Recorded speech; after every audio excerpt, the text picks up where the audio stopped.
1907 1908 കാലഘട്ടത്തിൽ തൻ്റെ വളർത്തുമക്കളെ അതിക്രൂരമായി ഹൈഡ്രോക്ലോറിക് ആസിഡ് ഉപയോഗിച്ച് കൊലപ്പെടുത്തിയ മാർത്ത റണ്ടലിനെക്കുറിച്ച് നിങ്ങൾക്കറിയാവോ?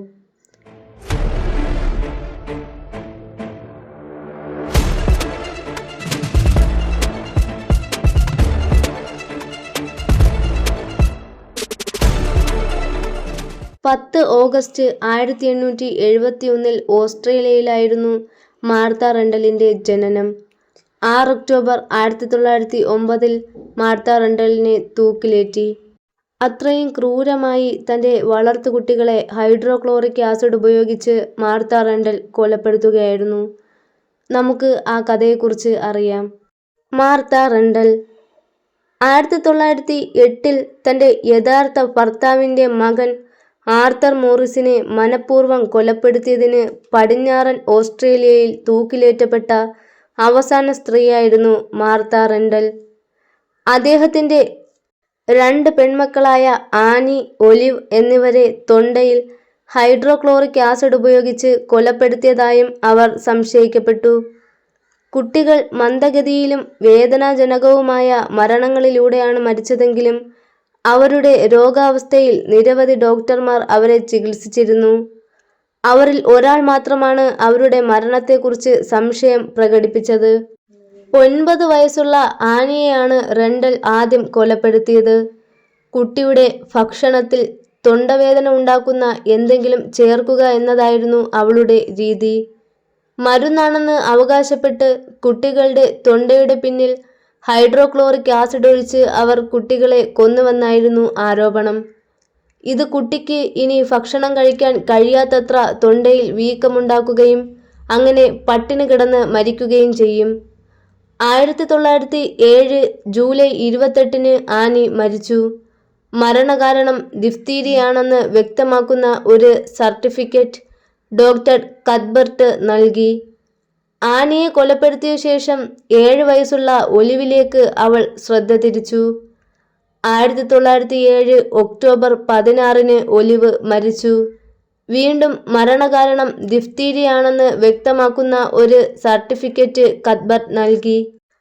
1908 ശൈത്യകാലത്ത് 15 വയസ്സുള്ള ആർതറിലും റണ്ടൽ ഇതേ രീതി പരീക്ഷിച്ചു. ചികിത്സയ്ക്ക് വിധേയനാകാൻ കൂടുതൽ സമയമെടുത്തു. ഒടുവിൽ 1908 ഒക്ടോബർ 8 ഒലിവിൻ്റെ മരണത്തിന് 1 വർഷം മുൻപ് മരിച്ചു. ഇത്തവണ കത്ബർട്ട് പോസ്റ്റ്മോർട്ടത്തിന് അനുമതി ചോദിച്ചു. അന്വേഷണ സമയത്ത് താൻ ഹാജരാകാൻ ആഗ്രഹിക്കുന്നുവെന്നും പോസ്റ്റ്മോർട്ടം നടത്തുമ്പോൾ അവിടെ നിൽക്കുമെന്നും റണ്ടൽ പറഞ്ഞു. അവളെ കുറ്റപ്പെടുത്താൻ ഡോക്ടർമാർക്ക് ഒന്നും കണ്ടെത്താൻ കഴിഞ്ഞില്ല. 1909 ഏപ്രിലിൽ റണ്ടൽ രണ്ടാമത്തെ മകൻ ജോർജിനെ ലക്ഷ്യം വെക്കാൻ തുടങ്ങി. 1 കപ്പ് ചായ കുടിച്ചതിനു ശേഷം തൊണ്ടവേദനയുണ്ടെന്ന് അയാൾ പരാതിപ്പെടാൻ അധിക നാളായില്ല. റണ്ടൽ തൻ്റെ ടോൺസിലുകളിൽ സിറപ്പ് പുരട്ടി. ആൺകുട്ടിയെ ഭയപ്പെടുത്തി. അയാൾ കുറച്ച് തെരുവുകൾ അകലെയുള്ള അമ്മയുടെ വീട്ടിലേക്കോടി. അയൽക്കാർ ആൺകുട്ടി എവിടെയാണെന്ന് അന്വേഷിച്ചു. എന്നിരുന്നാലും അവൻ്റെ പിതാവ് തോമസ് മോറിസ് തനിക്ക് അറിയില്ലെന്ന് പറഞ്ഞു. അയൽക്കാർ പോലീസിനെ സമീപിച്ചു. ഇൻസ്പെക്ടർ ഹരിമാൻ അന്വേഷണം നടത്തി. കുട്ടികളുടെ തൊണ്ടയിൽ ചായം പൂശിയതിനെക്കുറിച്ചും അവരുടെ വേദനയോടുള്ള റണ്ടലിൻ്റെ നിസ്സംഗതയെക്കുറിച്ചും മേൻ ആവർത്തിച്ച് പരാമർശങ്ങൾ കേട്ടു. ഒരയൽക്കാരൻ അവകാശപ്പെട്ടത് റണ്ടൽ ഒരു നിലവിളിക്കുന്ന ഇരയുടെ മുന്നിൽ നിൽക്കുന്നത് കാണുമ്പോൾ പലപ്പോഴും ജനാലകളിൽ കൂടി നോക്കാറുണ്ടായിരുന്നു എന്നാണ്. രണ്ടാനമ്മ തൻ്റെ സഹോദരങ്ങളെ കൊന്ന് ഉപ്പിൻ്റെ സ്പിരിറ്റ്, അതായത് ഹൈഡ്രോക്ലോറിക് ആസിഡ് ഉപയോഗിച്ച് വിഷം കൊടുക്കാൻ ശ്രമിച്ചതിനാലാണ് താൻ ഓടിപ്പോയതെന്ന് അവകാശപ്പെട്ട ജോർജിനെ മാൻ കണ്ടെത്തി. മരണങ്ങൾക്കു ശേഷം കഴിഞ്ഞുപോയ സമയവും ഉപ്പിൻ്റെ സ്പിരിറ്റ് ഉപയോഗിച്ച് സ്പിരിറ്റ് ചെയ്യുന്നത് എന്ത് ഫലമുണ്ടാക്കുമെന്ന് ഡോക്ടർമാർക്ക് പറയാൻ കഴിയാത്തതും അന്വേഷണത്തെ തടസ്സപ്പെടുത്തി. കുട്ടികളുടെ അസുഖ സമയത്ത് റണ്ടൽ വലിയ അളവിൽ ഉപ്പ് സ്പിരിറ്റ് വാങ്ങിയിരുന്നതായും എന്നാൽ അവസാന മരണത്തിനു ശേഷം ഒന്നും വാങ്ങിയിട്ടില്ലെന്നും തെളിഞ്ഞപ്പോൾ സംശയങ്ങൾ കൂടുതൽ ഉണർന്നു. ഈ വിവരങ്ങളുടെ അടിസ്ഥാനത്തിൽ ഡിറ്റക്റ്റീവുകൾ മൃതദേഹങ്ങൾ പുറത്തെടുക്കാൻ അനുമതി നേടി. 1909 ജൂലൈ 3-ന് ഇത് ചെയ്തു. പോലീസ് 3 കുട്ടികളുടെ മൃതദേഹങ്ങൾ പുറത്തെടുത്തു. തൊണ്ടയിലെ കലകളിൽ നേർപ്പിച്ച ഹൈഡ്രോക്ലോറിക് ആസിഡ് കണ്ടെത്തി.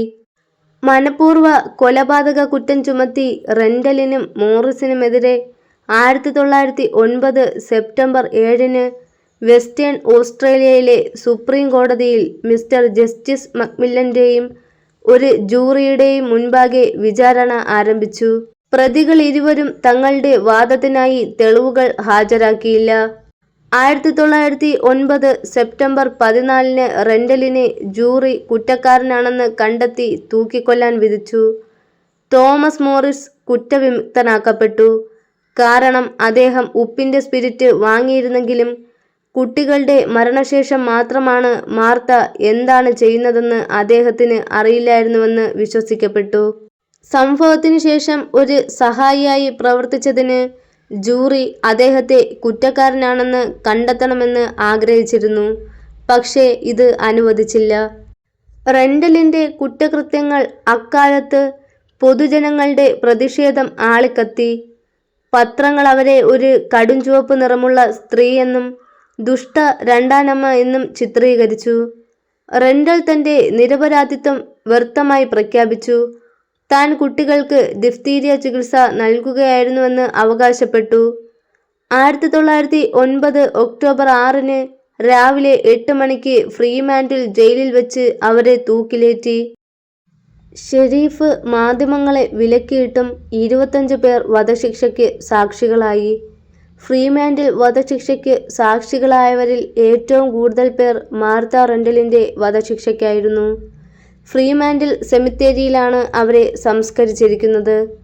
പടിഞ്ഞാറൻ ഓസ്ട്രേലിയയിൽ വധശിക്ഷയ്ക്ക് വിധേയരാക്കപ്പെട്ട മൂന്നാമത്തെയും അവസാനത്തെയും സ്ത്രീയായിരുന്നു മാർത്ത റെൻഡൽ.